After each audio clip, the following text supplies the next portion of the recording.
അപ്പൊ കണ്ടവനെ അപ്പാന്ന് വിളിക്കല്ല തങ്കമ്മേ, ഞാൻ വയസ്സനല്ല കിളവനല്ലടി തങ്കമ്മേ.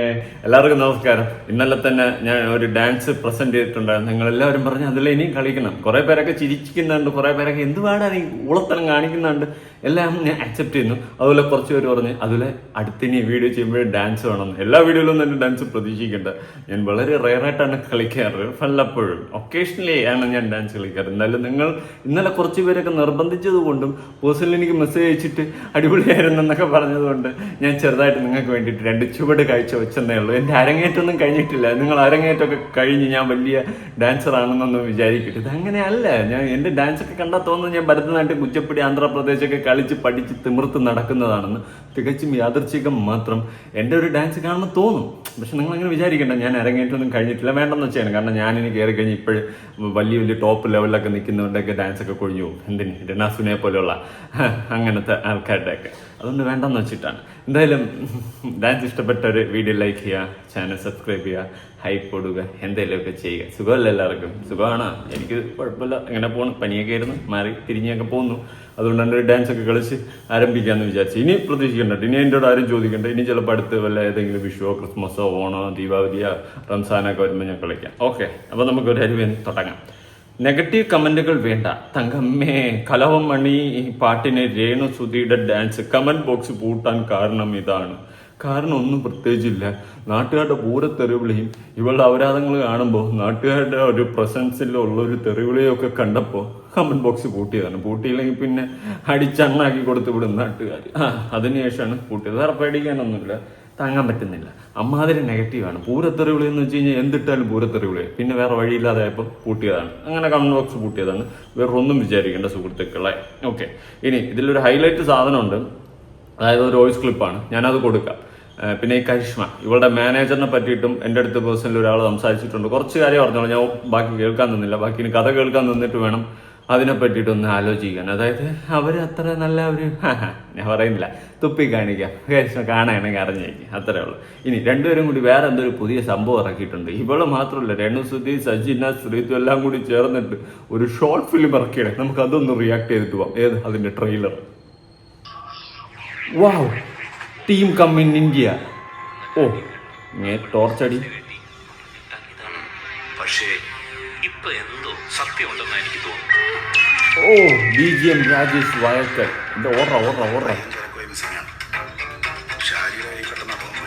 അവളെ ഭർത്താവിനെ കൊന്നോലെ ലിറിക്സ് അനസ്. നമ്മുടെ മെഗാ സ്റ്റാറുകൾ 2 മിന്നും താരങ്ങൾ Sajina and Renu Sudhi on four. വേടിക്കും. ഇത് കലക്കും, ഇത് പൊളിക്കും, ഇത് തിമിർക്കും. ആരാടാ നിന്റെ അച്ഛൻ? നിന്റെ അനിയന്. ഇവൾ അനിയനായിരുന്നു അടുത്ത് നിന്നത്. സജിന അനിയനായിരുന്നു. അപ്പൊ നിങ്ങക്ക് അവക്കളാ അന്ന മാതിരി ഏതാവത് പണ്ണ് വെച്ചിരിക്കുക. Social media stars. വാ കൊണ്ട് പറയാതെ പ്രവൃത്തി കൊണ്ട് ചെയ്ത് കാണിക്കട. ഇതെന്താ പഴം ചൊല്ലോ അതോ കടംകഥയോ? കടംകഥയാണെന്ന് തോന്നുന്നു. വാ കൊണ്ട് പറയാതെ പ്രവൃത്തി കൊണ്ട് ചെയ്ത് കാണിക്കുക. അപ്പിടുന്നതാണോ? അതാണെന്ന് തോന്നുന്നു. എന്താ ഇതാരാ അപ്പുറത്തിരിക്കുന്നത്? പുതിയ ഏതോ അവതാരമാണല്ലോ. ഓ, ക്യാമറ അനു ഫ്രെയിം. അയ്യോടാ, നാണത്തിൽ നിന്ന് രേണു സുധി. ഓ, സജിന തിരി നോക്കണണ്ട. ബാഹുബലിയില് പ്രഭാസ് തിരിഞ്ഞു നോക്കിയത് പോലെ. ഓ, സജിന. ഓ, വിഷയമാണ് ഇതേതാ? അയ്യോ, ശ്രീതു കണ്ടോ? രേണു സുധി 3 അവതാര പിറവികളുടെ രൗദ്ര ഭാഗങ്ങൾ ഒരുമിച്ച് അഭിനയിക്കുന്ന ഒരു ഷോർട്ട് ഫിലിമാണ് നിങ്ങൾ കണ്ടുകൊണ്ടിരിക്കുന്നത്. ഓ, നിങ്ങൾ ഈ ഡീല് ചെയ്യില്ലല്ലേ? ഡീല് ചെയ്യാൻ പറ്റിയ സാധനം ഡീല് പോലെ. ഡീല് ഒരു അടി വന്ന് അവിടെ കിടന്ന് ഉരുണ്ട് ചുരുങ്ങി അങ്ങ് പോകും. ഡീല്. ഇത് രണ്ടും ഉണ്ടല്ലോ. ഇതെന്താ? സജിന മിന്നും താരം. എഡിറ്റിംഗ് കിരൺ ദാസ്. ഓ സജ്ഞ വരാനുള്ള സമയമായി. ആരുടെ അവിടെ ഡയറക്റ്റ് എന്ത് വഴി 9-ാം മഴി ഒയില മഴി. ഞാൻ വയസ്സനല്ല കിളവനല്ല തങ്കമ്മേ നിന്റെ പഴണിയേണ്ടവൻ. അത് വിടും, എന്തായാലും അത് വിടും. 9-ാം മൈൽ എന്ന് പറയുന്ന ഏതോ ഒരു കിടില ഷോർട്ട് ഫിലിം ഇറങ്ങാൻ പോകുന്നു എന്നാണ് അറിയാൻ സാധിക്കുന്നത് സുഹൃത്തുക്കളെ. ഞാനിത് കാണും, ഞാൻ വെയിറ്റിംഗ് ആണ്. എനിക്കിത് കണ്ടേ പറ്റത്തുള്ളൂ. എന്നെ അവരാതോണം അതിൻ്റെ അകത്ത് കാണിച്ചു വെച്ചിട്ടുള്ളതെന്ന് എനിക്കറിയണം. വയസ്സനല്ല കിളവനല്ലടി തങ്കമ്മേ. എന്തൊക്കെയാണോ എന്തോ നടക്കുന്നത്. അയ്യോ, സ്ക്രീൻ റെക്കോർഡോ. ഇനി ഞാനൊരു വോയിസ് കേൾപ്പിക്കാം. അതായത് കരിഷ്മ ഉണ്ടല്ലോ, ഇവളുടെ മാനേജറെ വിളിച്ച് സംസാരിച്ച ഒരു സ്ത്രീയുടെ ഒരു വോയിസ് ആണ്. ആ വോയിസ് നിങ്ങളും കേൾക്കണം, ഞാനും കേൾക്കും, കേട്ടുകൊണ്ടേയിരിക്കും. ഇന്നലെ ഞാന് പിന്നെ രേഷ്മ പി തങ്കച്ചന്റെ മാനേജർ കോണ്ടാക്ട് ചെയ്തിട്ടുണ്ട്. ഓക്കെ. ഒരു പ്രാവശ്യം വിളിച്ചിട്ട് ഫോൺ എടുത്തില്ല. ഇന്ന് തിരിച്ച് ആ സ്ത്രീ എന്നെ തിരിച്ചു വിളിച്ചു. കാര്യം പിടിയില്ല. അതായത് രേഷ്മ പി തങ്കച്ചൻ, രണ സുനയുടെ മാനേജറായിട്ടുള്ള കരിഷ്മയെ ഈ വീട്ടമ്മ കോൾ ചെയ്യുകയും എന്നാൽ ഫോൺ എടുക്കാതിരിക്കുകയും എന്നാൽ പിന്നെ തിരിച്ചു വിളിച്ചു എന്നാണ് പറയുന്നത്. ഞാൻ തർജ്ജമ ചെയ്ത് തന്നതാണ്, മലയാളം ടു മലയാളം ട്രാൻസ്ലേഷൻ. തിരിച്ചു വിളിച്ചിട്ട് ഞാൻ ഇന്ന ആളാന്ന് പറഞ്ഞു എൻ്റെ അടുത്ത്. ഞാൻ പറഞ്ഞു നിങ്ങളല്ലേ ഈ പറഞ്ഞ രേണുവിന്റെ മാനേജർ എന്ന് ചോദിച്ചു. അപ്പോൾ അവർ പറഞ്ഞു അതേന്ന്. ഞാൻ ചോദിച്ചു നിങ്ങൾ എന്തിന്റെ ബേസിലാണ് ഇവളുടെ മാനേജറായിരിക്കാൻ? ഇവളുടെ മാനേജറാവാൻ പ്രത്യേകിച്ച് ക്വാളിറ്റി ഒന്നും വേണ്ട. 10ാം ക്ലാസ് തോറ്റാലും മതി, 5ാം ക്ലാസ് തോറ്റാലും മതി, സ്കൂളിന്റെ വരണ്ട കണ്ടിട്ടില്ലെങ്കിലും മതി. അങ്ങനെ വിവരം വിദ്യാഭ്യാസം ബോധം പൊക്കണോ ഇല്ലാത്ത ഏതെങ്കിലും ടീമിനെ മാത്രമേ ഇവളുടെ മാനേജറായിട്ട് വയ്ക്കാൻ പറ്റത്തുള്ളൂ. അതിന് പ്രത്യേകിച്ച് ക്വാളിഫിക്കേഷൻ ഒന്നും വേണ്ട. എന്തുവാ ചേച്ചി സാധാരണ ഒരു ബോധം വെച്ച് ചിന്തിക്കണ്ടേ? ഇവളുടെ മാനേജർ ആവാൻ എന്തെങ്കിലും വേണോ? PhD വല്ലതും വേണോ? വേണ്ട. സ്കൂളിന്റെ വരാന്ത കാണാത്ത ആരെങ്കിലും ഉണ്ടെങ്കിൽ ഇന്റർവ്യൂവിന് പോകൂ, ഇവളുടെ മാനേജറാകാം. അങ്ങനെ പോയി കിട്ടിയതാണ് കരിഷ്മയുടെ ചരിത്രം കുറച്ച് കേട്ടപ്പോൾ ഓടിച്ച് ഞാൻ ഒന്ന് കേട്ടതേ ഉള്ളൂ. കേട്ടപ്പോൾ തന്നെ പോട്ടബുല്ല്. പിന്നെ ആരുടെ പേഴ്സണൽ കാര്യം സംസാരിക്കാൻ ഞാനിപ്പോൾ ആഗ്രഹിക്കുന്നില്ല. പിന്നെ ഈ കരിഷ്മയൊക്കെ എന്താ, അവരൊക്കെ ജീവിക്കട്ടെ. പിന്നെ സ്കൂളിന്റെ വരാന്ത കണ്ടിട്ടില്ലാത്തത് അവളുടെ തെറ്റല്ല. എന്ത് ജോലിയിലാണ് എന്ത് ജോലി ചെയ്തിട്ടാണ് ഇവൾക്ക് മാനേജറായിട്ട് ഇരിക്കുന്നതെന്ന് ചോദിച്ചു. അല്ല, ഞാനൊന്ന് ചോദിക്കട്ടെ, ഈ രേണുവിന്റെ മാനേജർ ആവാൻ വേണ്ടിട്ട് എന്ത് ജോലിയാ ചെയ്യേണ്ടത്? എന്ത് ക്വാളിറ്റിയാ വേണ്ടത്? അങ്ങനെ ചിന്തിക്ക്. ഒന്നും വേണ്ട. സ്കൂളിന്റെ വരാന്ത കാണാത്ത, വിവരം വിദ്യാഭ്യാസം ബോധം പൊക്കണം ഒന്നുമില്ലാത്ത കണ്ട കോട്ടകളെയാണ് രേണുവിന്റെ മാനേജറായിട്ട് സെലക്ട് ചെയ്യുന്നത്. അങ്ങനെ ചിന്തിക്കുക. അല്ലാണ്ട് ഇവളുടെ മാനേജർ ആവാൻ സ്പെഷ്യൽ മറ്റേ ഒന്നും വേണ്ട, സർട്ടിഫിക്കറ്റ് ഒന്നും ചോദിച്ചു. അത് ഞാൻ വർക്കുകളൊക്കെ പിടിച്ചു കൊടുക്കും. ഞാൻ ചോദിച്ചു എന്ത് വർക്കുകൾ? ഞാൻ ആദ്യം ചോദിച്ചു കാറ്ററിംഗ് വർക്കെല്ലാം പിടിച്ചു കൊടുക്കുന്നതായിരിക്കും. പണ്ട് നമ്മൾ കാറ്ററിങ്ങിന് പോകുമ്പോൾ എങ്ങനെയാണ് പറഞ്ഞത്, അളയാ വർക്കുണ്ടാ എന്നേ ചോദിക്കത്തുള്ളൂ. അതുപോലെ പോകും. ഞാൻ പെട്ടെന്ന് വർക്ക് നേട്ടപ്പോൾ കാറ്ററിംഗ് വർക്കായിരിക്കും എന്ന് വിചാരിച്ചു. അതല്ല, ഇത് കുൽസിത വർക്ക്. എന്ത് വർക്കുകളാണ് നിങ്ങൾ പിടിച്ചു കൊടുക്കുന്നത്? ഞാൻ ചോദിച്ചു നിങ്ങൾ ഈ ബാറില് ഇതുപോലുള്ള കുൽസിത പ്രവൃത്തികൾക്കല്ലേ നിങ്ങൾ ഈ അവൾക്ക് ഈ വർക്ക് പിടിച്ചു കൊടുക്കുന്നതെന്ന് ഞാൻ ചോദിച്ചു. അതല്ല, അങ്ങനല്ല. അവൾക്ക് പിന്നെ ദുബായിലോ അവിടെ ഇവിടെയൊക്കെ ഉള്ള ഓരോ പിന്നെ വർക്കുകൾ പിടിച്ചു കൊടുക്കുന്ന അവൾക്ക് ഒരു വിധവയല്ലേ?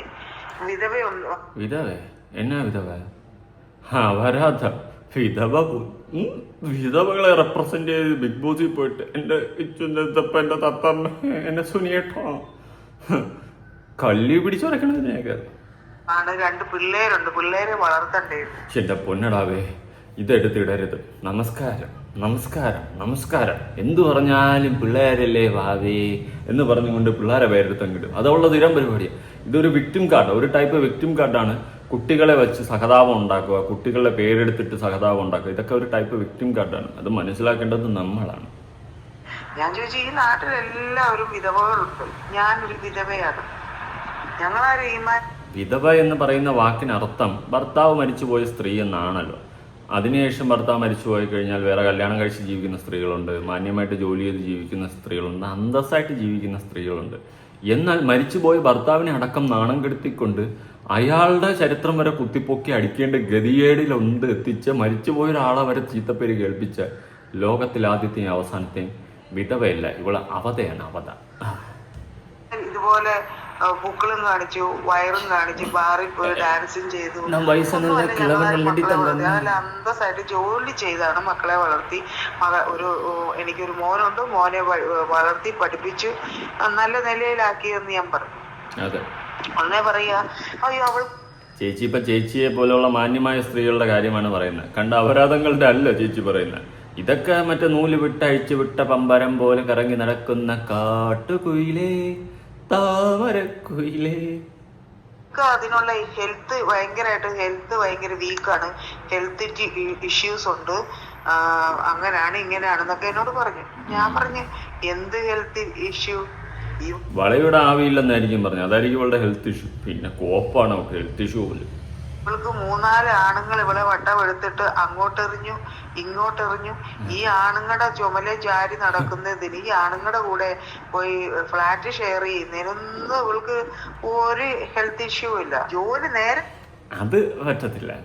പരിപാടി ചെയ്യാനും കലാപരിപാടിക്കെല്ലാം ഹെൽത്ത് ഇഷ്യൂ കടകടാന്ന് നിൽക്കും. വയസ്സ് നല്ലടി കിളവൻ നല്ലടി തങ്കമ്മേ അന്ത മാതിരി നിൽക്കും. പക്ഷെ വേർക്കും ഷെയ്ക്കടിക്കുമ്പോൾ വേർക്കുമല്ലോ, സ്വാഭാവികം. എന്നാലും ചെയ്യാൻ പറ്റാത്തൊരു കാര്യമെന്ന് വെച്ച് കഴിഞ്ഞാൽ അറിയില്ല, ഇതാണ് പണിയെടുക്കാൻ പറ്റത്തില്ല. ഫ്ലവേഴ്സ് ജോലി കൊടുക്കാന്ന് പറഞ്ഞു, പറ്റത്തില്ല. അവിടെ പോയി കഴിഞ്ഞാൽ മാന്യമായിട്ട് ജോലി ചെയ്യേണ്ടി വരും. അവരാധം കാണിക്കാൻ പറ്റൂല. അത് ഇതിപ്പോ എന്താ കഴപ്പ് കുത്സിതത്തിന് കുത്സിതം, അപരാധത്തിന് അപരാധം. വയസ്സ് നല്ലടി കിളവൻ നല്ലടി തങ്കമ്മേ. ജോലി എടുത്ത് ജീവിക്കാൻ എന്താ ഈ ഇത്ര ഹെൽത്ത് ഇഷ്യൂ എന്ന് ചോദിച്ചു.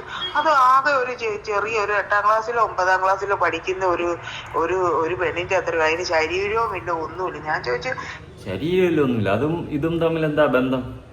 ഇത് ആത്മാവ് മാത്രമാണോ രേണുസുധീര സഞ്ചരിക്കുന്ന ആത്മാവ്? ആകെ 8ാം ക്ലാസ്സിൽ പഠിക്കുന്ന 9ാം ക്ലാസ്സിൽ പഠിക്കുന്ന ഒരു പെണ്ണിന്റെ അത്ര ഉള്ളൂ എന്നേ പറയുന്നുള്ളൂ. ഇവള് ഇടയ്ക്ക് എന്നെ നേരിട്ട് കണ്ടു കഴിഞ്ഞാൽ അടിച്ച് കാലം നയിക്കുമെന്ന് പറഞ്ഞു. ഞാൻ അന്നേ പറഞ്ഞു, ഒരടിയിട്ട് കൊടുത്തു കഴിഞ്ഞാൽ 4 മുറി അടുക്കളയായിട്ട് നടക്കും. എന്തിനാടി വെല്ലുവിളിക്കുന്നത് വെറുതെ? അങ്ങനെയൊക്കെ ഉള്ള ആളെ നിങ്ങൾ എന്തിനാ കൊണ്ടു നടക്കുന്നതെന്ന് ഞാൻ ചോദിച്ചു. അവൾക്ക് ശരീരമില്ല, ഒന്നുമില്ല, പിന്നെ നിങ്ങൾ എന്തിനാ കൊണ്ടു നടക്കുന്നതെന്ന് ചോദിച്ചു. പണം ഇപ്പൊ കരിഷ്മ എന്ന് പറയുന്ന മാനേജർക്കായാലും ഇവളിൽ നിന്നും പണം കിട്ടും. Cash money, one and only money. അത് 2 കുഞ്ഞുങ്ങളെ വളർത്തേണ്ടത്. ഈ കുഞ്ഞുങ്ങളെ വളർത്തുന്ന കാര്യമാണ് ഇവരെല്ലാരും പറയുന്നത്. കുഞ്ഞു ആ കുഞ്ഞിനെ കുറച്ച് ദിവസം കഴിയുമ്പോൾ ഇവളെ ചെളിവാരി അടിച്ച് തന്തയ്ക്കും വിളിച്ചിട്ട് പോകും. തങ്കം ചേട്ടൻ്റെ അച്ഛൻ്റെ ആണെന്നും അതും വിളിച്ചിട്ട് പോകും. ഞാൻ ചോദിച്ചു, ഇവൾക്ക് ഫ്ലവേഴ്സിന്ന് ജോലി കൊടുക്കാന്ന് പറഞ്ഞു. ഇവൾ എന്തുകൊണ്ട് ആ ജോലി ചെയ്യുന്നില്ലെന്ന് ചോദിച്ചു. അയ്യോ, മേലെ എനിക്ക് പണിയെടുക്കണമല്ല. നമ്മുടെ രണാസിനൊക്കെ അത് പറ്റത്തില്ലല്ലോ. ഫ്ലവേഴ്സിലെ ജോലി ഞാൻ ചെയ്യുന്നില്ല. എനിക്ക് കണ്ട അപരാധങ്ങളും കണ്ട റീൽസുകളും കണ്ടോ. ഞാൻ വിധവയല്ലേ, നാളെ എല്ലാ വിധവകളും ഇങ്ങനെ ആവണ്ടേ? അതിന് വേണ്ടിയിട്ടല്ല ഞാൻ പ്രയത്നിക്കുന്നത്. എല്ലാവരും അപരാധിക്കൂ, ക്ലേദിക്കൂ. അപ്പൊ പറഞ്ഞു, അത് ഫ്ലവേഴ്സുകാര് ചുമ്മാ പറയുന്ന, അവരിങ്ങനെ ചുമ്മാ ഓഫർ, ജനങ്ങളുടെ കണ്ണിൽ പൊടിയിടാൻ വേണ്ടി അവർ ഓഫർ ഇടുന്നതേ ഉള്ളൂ. അതെ, ഫ്ലവേഴ്സുകാർ ഓഫർ ഇട്ടേ ഉള്ളൂ. ഇവളാണെങ്കിൽ ഡബിൾ ഓഫർ ഇട്ട് ആണല്ലോ ഇപ്പൊ നിൽക്കുന്നത്. ഫ്ലവേഴ്സുകാരെ പറ്റി അവള് നേരത്തെ കാണാപ്പാടം പഠിച്ചു വെച്ചിരിക്കുന്നു. ഫ്ലവേഴ്സുകാർ ഓഫർ മാത്രമേ എടുത്തുള്ളൂ, വേറൊരു തേങ്ങയില്ലെത്തുന്നു. എനിക്ക് പാടി തള്ളാതെ ഇതാണ് പറയുന്നത്. കിച്ചുവിനെ പഠിപ്പിക്കുന്ന കാര്യം അതൊക്കെ വെറുതെ അവര് പറയുന്നതെന്നാ പറയുന്നത്, ഈ കരിഷ്മ പറയുന്നത്. ഞാൻ ചോദിച്ചു, നിങ്ങൾ അതുകൊണ്ട് തിരഞ്ഞെടുത്ത വഴിയാണ് അപരാധം. എന്നെ കൊണ്ടൊന്നും പറയിപ്പിക്കരുത്. ഫ്ലവേഴ്സ് ജോലി ചെയ്താത്തോണ്ട് ഞാൻ അപരാധം വഴി തിരഞ്ഞെടുത്തു. കരീഷ്മ അതിന് ഫുൾ സപ്പോർട്ട്. അവളുടെ പൈസ വാങ്ങി ഞണ്ണിക്കൊണ്ട് കരീഷ്മ കണ ഗുണ എന്നെ ഇവളെ കൊണ്ട് നടക്കുന്നു. നിങ്ങൾ ഇതുപോലെ നിങ്ങളുടെ ക്ലീവേജ് കാണിക്കുമോ എന്ന് ചോദിച്ചു. നിങ്ങളുടെ വയറ് കാണിക്കുമോ? നിങ്ങളുടെ പൊക്കിള് കാണിക്കുമോ? അല്ലെ നിങ്ങൾക്ക് ഒരു മകളുണ്ട്, നിങ്ങളുടെ മകളെ നിങ്ങൾ സമ്മതിക്കുമോ? ഇതുപോലത്തെ പണി ചെയ്യാൻ സമ്മതിക്കുമോ എന്ന് ചോദിച്ചു. അത് എനിക്കതിനുള്ള കോൺഫിഡൻസ് ഇല്ല. കോൺഫിഡൻസ് ഇല്ലേ? അത് ഇങ്ങനെയൊക്കെയല്ലേ രേണുസുധീരെ കൂടെ അല്ലേ നിൽക്കണം. മാനേജറല്ലേ, കോൺഫിഡൻസ് ഒക്കെ ഓട്ടോമാറ്റിക്കായിട്ട് ഉണ്ടാക്കിയെടുത്ത് ആ സെറ്റപ്പിലോട്ട് മാറണം. എന്തായാലും കരിഷ്മ ഞാൻ കണ്ടിട്ടുണ്ട്, കണ്ണുകളാണ് സൂപ്പറാ. അതുകൊണ്ട് പോകണ്ട വേണമെന്ന് ഒന്നുമില്ല അവൾക്ക് ഈ പറഞ്ഞ രേണു എന്ന് പറഞ്ഞവൾക്ക് എന്തും ചെയ്യാനുള്ള കോൺഫിഡൻസ് ഉള്ളത് കൊണ്ടാണ് അവള് എന്തും കാണിക്കുന്നതെന്ന് പറഞ്ഞു. അതെ, മാനേജർ പറയുകയാണ് അവൾക്ക് തൊലിക്കട്ടിയില്ല. അവള് വെറും അപരാധിയാണ്. അവളെപ്പോലെ ഒരു അപരാധി വേറെ ഇല്ല. അവളെപ്പോലത്തെ തൊലിക്കട്ടിയില്ലാത്ത ഒരു സാധനത്തിന് ഇമാതിരി കോപ്പറങ്ങളും പേക്കൂത്തുകളും കാണിക്കാൻ പറ്റത്തുള്ളൂ. സത്യം അമ്മജിയാണ് എന്ന് പറഞ്ഞുകൊണ്ട് ഫുൾ സപ്പോർട്ട് മാനേജർ. ആ കോൺഫിഡൻസിനെ ഇവരെല്ലാം യൂട്ടിലൈസ് ചെയ്യുമല്ലേ? അതെ, അല്ലേ? അപ്പൊ അത് കോൺഫിഡൻസ് അല്ല, തന്തയില്ലായ്മയാണ്. അതിനെയാണ് യൂട്ടിലൈസ് ചെയ്യുന്നത്. അത് കോൺഫിഡൻസ് അല്ല. അയ്യോ, ഇങ്ങനെയൊക്കെയാണോ ഒരു ആ പെണ്ണ്, ഈ പെണ്ണിനുണ്ടല്ലോ, ഈ പെണ്ണ് സർവനാശത്തിലേക്കായിരിക്കും. ഇതിന് ബുദ്ധിയും ബോധവും ഉണ്ടെങ്കിൽ ഇനിയാണെങ്കിലും അതിന് കരകയറാൻ സമയമുണ്ട്. അതിന് ബുദ്ധിയും ബോധവും വിവരവും ഇല്ല. സ്കൂളിന്റെ വരാന്ത പോലും കണ്ടിട്ടില്ല. നമ്മൾ ഓൾറെഡി പറഞ്ഞല്ലേ. അതുകൊണ്ട് ഇനി കരകയറാൻ പോകുന്നില്ല. അതാണ് വാസ്തവം. അവൾ എന്ത് വേണമെങ്കിലും ചെയ്തോട്ടെ. അവള് വിചരിക്കുവോ, ഇനി ബാറിൽ പോയി ഡാൻസ് ചെയ്യുവോ, വെള്ളമടിക്കുവോ, എന്ത് വേണേ, ഇതൊക്കെ അവൾക്കുടെ സ്വകാര്യമായ കാര്യമാണ്. ഇന്ത്യയിൽ ഇപ്പൊ വ്യഭിചാരം ഒരു നിയമവിധേയമായ കാര്യമാണ് എന്ന് ചൈൽഡ് ലൈനിലെ ആൾക്കാർ എന്നോട് പറഞ്ഞതാ കേട്ടോ. ചൈൽഡ് ലൈനിൽ ഇരിക്കുന്ന ഉദ്യോഗസ്ഥരെ നമ്പർ സഹിതം ഞാൻ തരാം. ഒരു ഉദ്യോഗസ്ഥ എന്നോട് പറഞ്ഞതാ, ഇന്ത്യയിൽ വ്യഭിചാരം നിയമവിധേയമായിട്ടുള്ള കാര്യമാണ്, അതുകൊണ്ട് ആർക്ക് വേണേലും വ്യഭിചാരം ചെയ്യാമെന്നാണ് ചൈൽഡ് ലൈനിലുള്ളവർ പറഞ്ഞത്. കാരണം ഞാൻ ചുരുക്കി പറഞ്ഞാൽ അപരാധിക്കാനുള്ള ലൈസൻസ് ഉണ്ടെന്നാണ് അർത്ഥം. പക്ഷേ ഈ അപരാധം അപരാധിച്ചിട്ട് എൻ്റെ മക്കൾക്ക് വേണ്ടിയാണെന്ന് നീ പറയരുതെരി, കാട്ട് കഴിവേറി. വേറൊന്നും കൊണ്ടല്ല. അങ്ങനെ പറഞ്ഞു കഴിഞ്ഞാൽ ആ മക്കൾ വളരുന്നതിൽ ഒരർത്ഥമില്ലാതെ ആയിപ്പോ. ആ കുട്ടികൾ എന്തിനീ ഭൂലോകത്ത് ജീവിച്ചിരിക്കുന്നതെന്ന് ചിന്തിച്ചു ആ പിള്ളേർ തന്നെ ഒരു കാലം കഴിയുമ്പോൾ. കാരണം സ്വന്തം അമ്മ ഇങ്ങനെ അപരാധിച്ചിട്ട് ഉണ്ടാക്കിയിട്ടാണ് ഞങ്ങളെ വളർത്തിയത്, അത് തിന്നിട്ടാണ് ഞങ്ങളുടെ ഈ തണ്ടും തടി ഉണ്ടായത്. എന്നാ പിള്ളേർ ചിന്തിക്കാൻ തുടങ്ങി കഴിഞ്ഞാൽ നീ തീർന്നു. അതുപോലെ കിച്ചു നേരത്തെ തിരിച്ചറിഞ്ഞ് അവൻ തിരിച്ചടിച്ച് അണ്ണാക്കി തന്നിട്ട് അവൻ അവൻ്റെ വാർഡ് നോക്കിപ്പോയി.